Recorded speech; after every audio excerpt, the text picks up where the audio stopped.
O Aleluia tem a palavra. Queria primeiro saudar o engenheiro, certamente engenheiro, Zé Mauro Ferreira Coelho, pela clareza, pela simplicidade da exposição. Fui um dos que trabalhei para que a EPE tivesse uma visão de engenharia. É claro, uma visão de economia. O meu querido amigo Reives sabe disso. Deixei claro ao novo ministro que não se trata apenas de um problema microeconômico ou macroeconômico, sendo um problema de engenharia com engenharia econômica. Portanto, fico muito gratificado em ver a qualidade dos funcionários que a EPE tem, representados pelo senhor. Isso, para mim, é motivo de grande orgulho, porque eu fui funcionário de empresa estatal e sempre prezei por isso. Empresa qualquer que seja, o valor é das pessoas. Portanto, o senhor fez uma boa apresentação. Quero fazer algumas perguntas. Eu não notei nenhuma observação sua com relação à disrupção tecnológica no consumo de energia elétrica, que é uma coisa que me preocupa muito. O futuro não será a continuação do passado. Da sua curva, me dá a impressão que nós estamos trabalhando com a ideia de que o futuro será a continuação do passado. No caso de energia elétrica, eu queria que você comentasse, quando você for a oportunidade, de que forma vocês estão considerando a ideia de que vai haver um grande deslocamento de consumo da área de hidrocarbonetos, sobretudo na área de transporte. A área de transporte vai crescer muito o uso de energia elétrica. E eu não percebi nenhum comentário sobre isso. A segunda coisa que eu também não percebi nenhum comentário, não tenho percebido comentário do setor, é com relação à geração distribuída. No próprio site da ONS, quando eu olho as cargas, lá não aparece nenhuma menção à geração distribuída. Nós temos que começar a considerar isso. A geração distribuída, se no planejamento da EPE não estiver sendo levado em conta, nós poderíamos estar com uma produção de eletricidade que hoje é pequena, mas que será crescente, sobretudo se o Congresso não permitir que as distribuidoras destruam a legislação inovadora existente no Brasil hoje na área de GD, geração distribuída. Eu queria também que vocês comentassem de que forma vocês estão encarando que essas duas tendências, a tendência do uso crescente de energia elétrica em transportes e em outras áreas de transporte, e a tendência da geração distribuída, que é irreversível, sobretudo com os preços praticados no mercado. Quer dizer, quem paga energia na minha residência, eu pago energia a 800 ou mais reais o quilowatt-hora. Quando tem bandeira, eu fico sem bandeira. Quando o governo joga bandeira, o meu bolso fica embandeirado. Tá? Então, é evidente que se eu já tivesse um pouco mais de sabedoria e tempo, eu teria saído desse mercado aí, que esse mercado aí não está bom. É o que acontece normalmente no mercado. Então, eu queria ouvir você sobre isso também. Claro que você está bem acompanhado, pode ser você ou o seu companheiro, que são qualificados para responder. A terceira observação, comentário que eu gostaria é sobre o nuclear. O Brasil tem boa experiência com energia nuclear. Nós temos 2 plantas, respondendo sempre melhor do que a placa dizia, né? Tanto a 1 quanto a 2. Tem a 3 no meio do caminho. O Congresso está se debatendo, inclusive, com a questão da 3, porque uma medida provisória que corre em paralelo com a nossa lei estabeleceu uma decisão com relação a tarifas que são voltadas para resolver as pendências existentes entre o financiador BNDES e a Eletronuclear. Eu queria comentar um pouco, porque no passado eu tenho um amigo chamado Marins, que é amigo de Reive também, que não me deixa esquecer nunca sobre esse negócio. Ele faz consultoria para a Eletronuclear e, de vez em quando, quer botar as nucleares, sobretudo no Nordeste. Então, como todo político tem medo de energia nuclear, pensa logo que é bomba, então, no Brasil, as 2 usinas nucleares entraram em operação sem o presidente aparecer lá. Eles ficaram com medo de associar o nome dele ao átomo. Outro comentário é com relação à modulação, ao modelo de cálculo de custo de energia produzida. não é justo que se compare alhos com bugalhos. O que está se fazendo no Brasil hoje é comparando alhos com bugalhos. Você olha a curva de carga e de geração do Brasil, e eu faço isso diariamente, acho até uma psicose minha, verifica que a energia eólica no Nordeste tem dias que está de madrugada gerando 6.000 megawatts médios. Quando chega meio-dia, está gerando 1.500 megawatts médios. E quem fica doido atrás disso são a hidroelétrica e as térmicas. As térmicas, é claro, têm uma resposta, eu nem me lembro disso, viu? Tem uma resposta mais rápida, né? As turbinas respondem mais rápido, mas a hidrelétrica responde também. Então, há uma intermitência das fontes que nós somos apaixonados por ela, o vento e o sol, são intermitentes. O sol é intermitente claramente quando o sol se põe, né? Mas tem no Nordeste, o sol é menos intermitente nas áreas de grande solarimetria do que o próprio vento, embora os ventos do Nordeste sejam bons. Então, se nós fizermos leilões apenas com base no custo da energia, vocês não vão fazer PCH mais nunca. É o que está acontecendo com o governo há vários anos. Não faz PCH porque não dá para comparar PCH com a eólica, nem com solar. Não dá para comparar. PCH tem outras características, a PCH responde, claro, não tem regularização mensal, mas tem uma estabilidade, usando a linguagem que nós todos estudamos tanto da escola, tem uma estabilidade que é fundamental, tanto as hidroelétricas quanto as convencionais, quanto as PCHs, que estão sendo, de certa forma, excluídas. O governo deu um surto.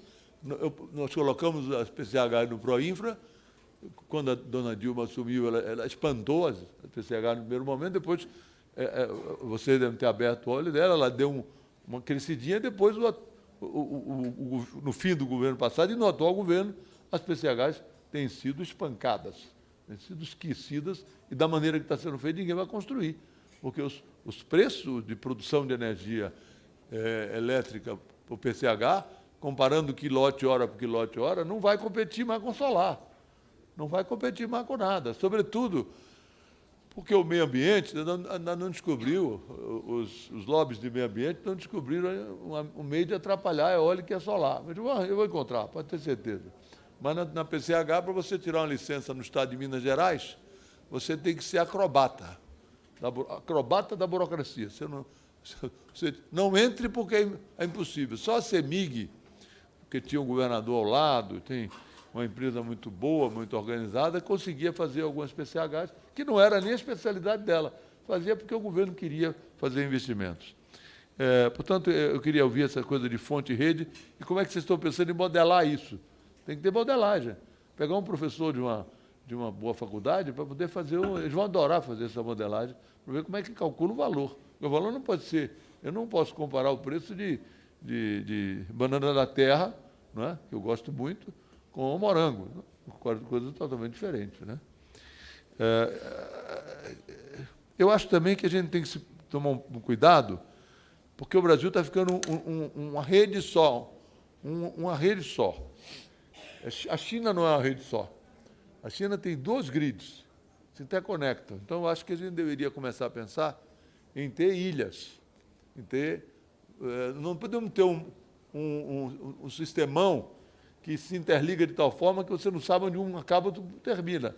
E os meus opositores aqui fazem muita questão de dizer que quem desligou o último apagão foram os chineses, né? Não tem nada a ver com isso, mas evidentemente que o sistema está ficando, a malha está ficando muito complicada, e eu acho que tem que definir um modelo que talvez se assemelhe um pouco mais ao modelo europeu, talvez, mas um modelo de ilhas, para poder não ter a supertransmissão. Nós temos uma overdose de transmissão. Eu cheguei a ouvir de um especialista que a ideia era fazer um bloco de produção de energia eólica do Nordeste com bipolo. Essas coisas tem que tomar cuidado, porque não é bem assim. O sistema, é claro que tem sistema de controle muito moderno, mas aí nós não fomos felizes na livre de carga do último desligamento que terminou. a transmissão era do Sul e derrubou o Nordeste. Alguma coisa muito complicada, e queria ouvir também um comentário sobre como é que vocês estão pensando em fazer a inteligência do setor, a inteligência do sistema. O sistema mostrou que teve uma deficiência mental. Então, vamos ver como é que a gente vai tratar disso. Outro ponto.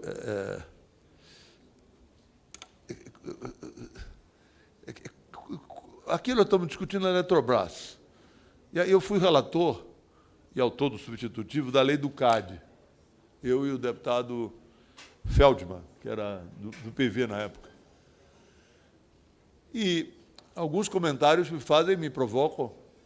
A Eletrobras vai ter uma predominância da transmissão exagerada. A Eletrobras privada. A Eletrobras pública já tem. A Eletrobras, com essa modelagem de corporação, vai ter uma predominância maior. E eu que conheço o sistema de grid, como é que as empresas colocam sua linha na rede, não tenho tanta preocupação. Mas eu gostaria que vocês explicassem como é que funciona. Porque no Brasil, infelizmente, na área de gás, as empresas são ainda donas da rede, fazem o que querem na rede. As empresas ferroviárias são donas da ferrovia, fazem o que querem na ferrovia. As empresas de transmissão fazem? Essa é a pergunta que eu faço. Como é que isso é operado? Como é que nós vamos encarar essa questão de abuso de poder econômico, né? A Eletrobras sendo um agente que trabalhava sob a regra da iniciativa privada e com um jogo onde ela entra com um percentual da transmissão muito grande e com um percentual da geração que não chega a ser preocupante sob o ponto de vista do domínio econômico, mas é 31%, não é desprezível. Se eu tivesse preocupação, se eu não tivesse conhecimento da rede, como é que a rede opera, como é que a ONS opera a rede, como é que é feita a remuneração da rede, eu certamente estaria colocando no relatório a obrigatoriedade da Eletrobras vender linha de transmissão. O último comentário que eu peço é com relação a isso. E, por último, 360 bilhões de reais. Se a Eletrobras mantiver o sistema de cotas atual, o que nós estamos tratando de mudar, vocês seriam capazes de dizer quantos desses 370 bilhões a Eletrobras certamente deveria investir para não perder posição? 120 bilhões. Estamos certos? Sem contar ela teria, e como é que ela ia buscar 120 bilhões para poder continuar tendo uma participação de 30%? Eu, mais uma vez, agradeço e tenho certeza, presidente, que essa reunião é uma das reuniões de mais qualidade em termos de pensar o futuro do setor elétrico. E eu fico muito satisfeito de estar aqui. Muito obrigado. Vou abrir a resposta ao relator. Em seguida, se algum dos deputados presentes desejar fazer alguma pergunta, o deputado Tinelli está inscrito, ou então, ao final, depois das exposições, os outros dois participantes.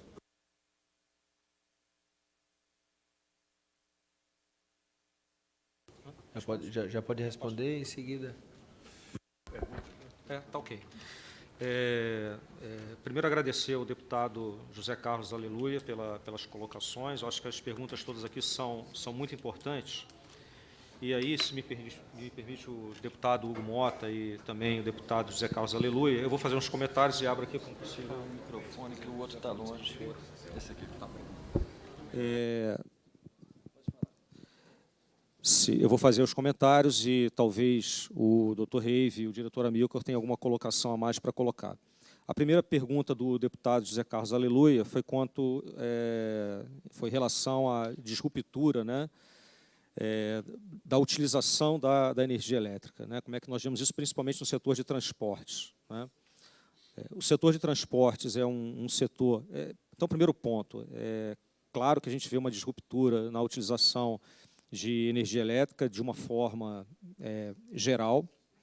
Vemos também, ainda não entrando no setor de transportes, mas até o consumidor mais preocupado com esse consumo de energia elétrica, e talvez um controle pelo lado da demanda e não pelo lado da oferta.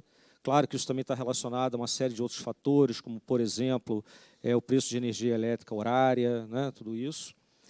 E, em relação ao setor de transportes, nós temos acompanhado muito de perto isso. Há uma onda mundial e que certamente afeta o Brasil em relação à eletrificação de veículos leves, né, os carros elétricos, e isso é levado em consideração nos estudos e nos planos da EPE, e a posição da EPE em relação a vários estudos que ela faz, e isso tudo está mostrado aí na oferta e demanda de energia elétrica, é como é que nós vemos essa parte de eletrificação do setor de transportes no Brasil. Nós temos que entender que o Brasil ele é um país que tem uma oferta muito grande de petróleo, vai crescer cada vez mais. Por outro lado, importamos alguns derivados e temos também uma cadeia pujante de biocombustíveis, sobretudo de etanol. Então, quando nós falamos de transportes, nós temos que olhar tudo isso. O que nós vemos em relação à evolução do setor de transportes é que nós temos ainda, primeiro, no curtíssimo prazo, uma capacidade muito grande de ainda aumentar a eficiência nos veículos existentes. E, claro, hoje a grande maioria dos veículos são veículos flex-fuel. Então, esse é o curtíssimo prazo. No longo prazo, no médio prazo, a gente vê muito o crescimento dos veículos híbridos no Brasil, né? Aqueles veículos que têm motor a combustão interna e também motor elétrico. E veja, não estamos falando aí de híbrido plug-in, estamos falando de híbridos não plug-in. E acreditamos também, ainda no médio prazo, a entrada dos veículos híbridos flex-fuel, que possam ser abastecidos com etanol. Isso é uma vocação brasileira. A Toyota já vem trabalhando num carro dela, híbrido com a tecnologia flex. Num prazo mais longo, a gente já vê um avanço desses veículos para célula a hidrogênio movida a combustível, ou seja, você gera hidrogênio no próprio automóvel e a partir, nesse caso, do etanol para contemplar as potencialidades brasileiras. Bom, e aí como é que nós vemos o carro puramente elétrico, aquele carro que nós vemos plugando na tomada lá e puramente elétrico? Nós vemos ainda muitas barreiras à entrada de carros elétricos no Brasil. Infraestrutura de recarga, eu teria que ter toda a infraestrutura de recarga, o próprio preço do veículo, a questão de matéria-prima das baterias, tudo isso. Então, nós acreditamos que os veículos puramente elétricos no Brasil, que, veja bem, esses veículos são uma solução para a Europa, mas talvez não uma solução total para o Brasil, né? Nós acreditamos que eles vão entrar sim, mas em alguns nichos de mercado. Que nichos de mercado? Principalmente frota de veículos públicos, táxis, ônibus nas grandes cidades, carros de aluguel, esse car sharing. Então, nós acreditamos que vão entrar desta forma. E isso não impacta muito, pelas nossas projeções, a demanda de energia elétrica no Brasil. É dessa forma que nós vemos, mais como o senhor colocou, esse cenário de evolução e de ruptura do setor de transportes em relação à energia elétrica, ele é contemplado não só na oferta e demanda de derivados de petróleo e biocombustíveis, mas também aqui na energia elétrica. Então, esse é o primeiro ponto. Não sei se o Dr. Reive quer fazer alguma colocação. Ok. Em relação à segunda pergunta do deputado Aleluia, em relação à geração distribuída, a EPE ela contempla também nos seus planos a geração distribuída. Concordamos com a sua colocação que há um potencial muito grande para uma geração distribuída, que é uma geração bastante importante, porque é uma geração pulverizada, que tem uma grande capilaridade, né? Então, isso é importante e vemos, sim, o crescimento dessa geração distribuída.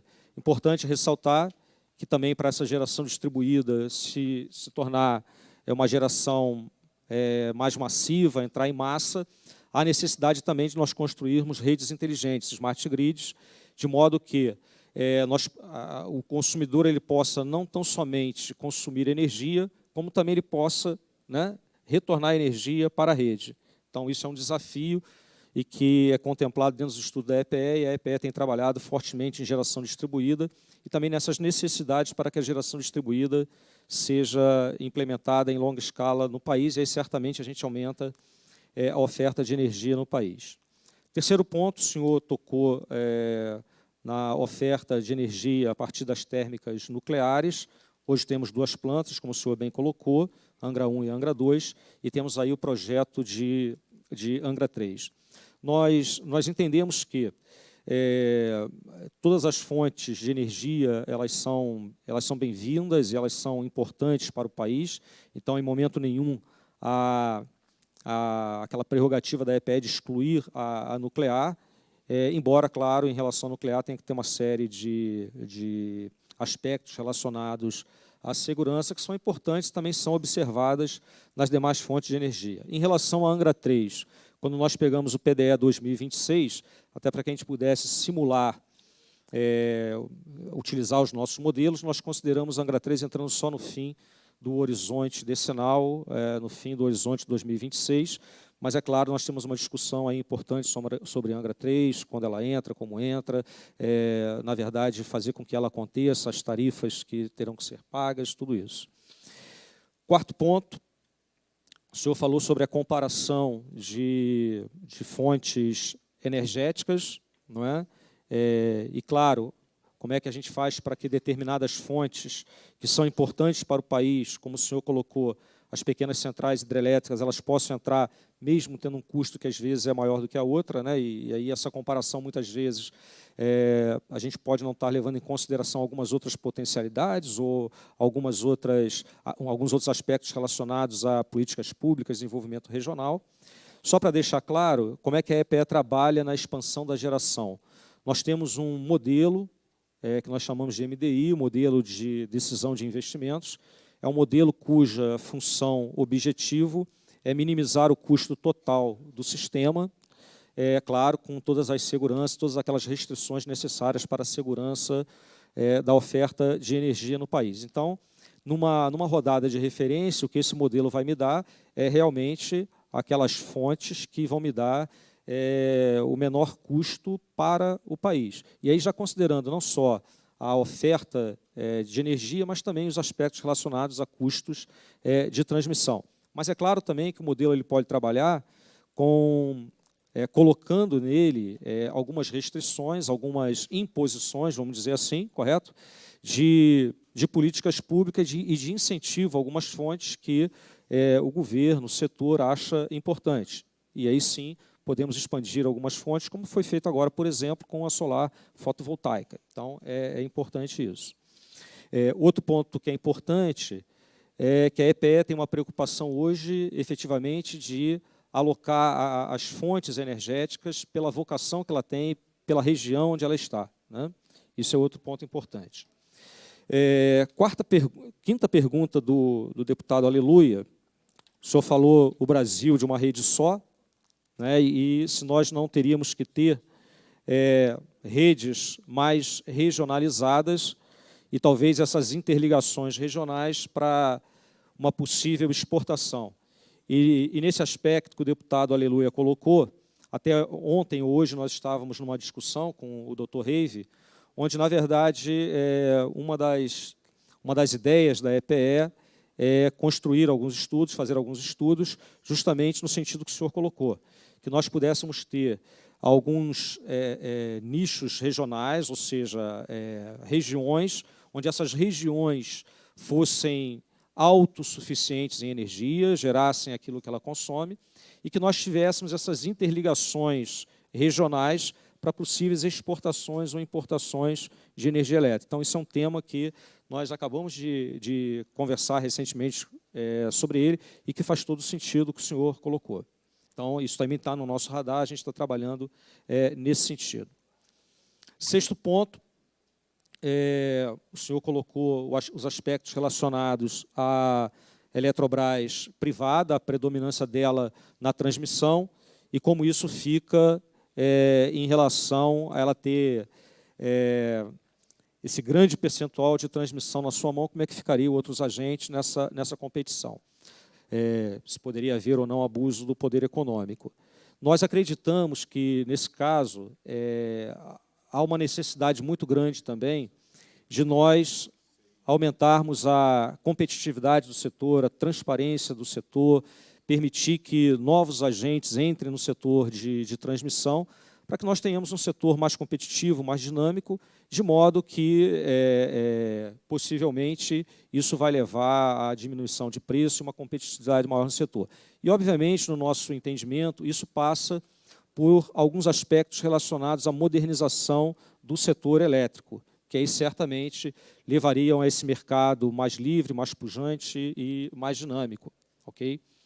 E, por fim, o senhor falou dos 360 bilhões de investimentos que nós colocamos em geração e transmissão, e realmente, quando a gente olha a participação da Eletrobras nesses investimentos, na ordem de 120 bilhões de reais, são investimentos muito altos, e aí a necessidade que a gente vê de uma modernização, de uma capitalização da Petrobras, da Eletrobras, desculpa, de modo que ela tenha essa capacidade de investimento, que ela possa ser uma empresa com melhor governança, mais moderna, diminuir custos de geração, de transmissão, e, efetivamente, essa diminuição de custos chegará ao consumidor final, em especial ao consumidor residencial.